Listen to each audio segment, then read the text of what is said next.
Ripe and ready to eat, workers at this farm in Kaliningrad are harvesting strawberries to sell to locals for the summer season. But this wasn't always the case. The Russian enclave, sandwiched between Lithuania and Poland, used to get up to 90% of all food products from abroad.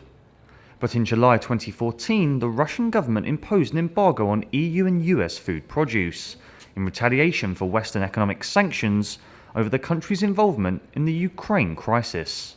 Now, a year on, local farmers in Russia are benefiting.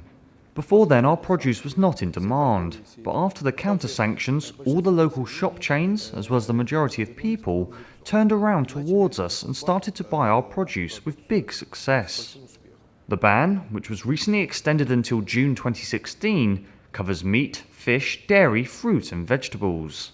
EU farm exports to Russia were estimated to be worth around €11 billion annually, making up roughly 10% of all EU agricultural sales. A boon then to local farmers, but not everyone in Russia is happy.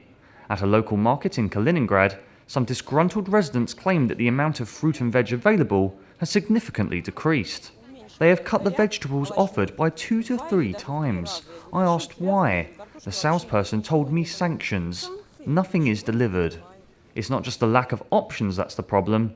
Many people from Kaliningrad also cross the border to buy their strawberries from neighbouring Poland. The main reason? It's cheaper. 1 kilo of strawberries costs 100 rubles, about £1.10 in Kaliningrad. Across the border, it's less than 70p. One person can bring up to 5 kilos of strawberries through the Russian border under new customs regulations. They buy many. They like the strawberries because they are good without any pesticides. Also because in Russia it is expensive.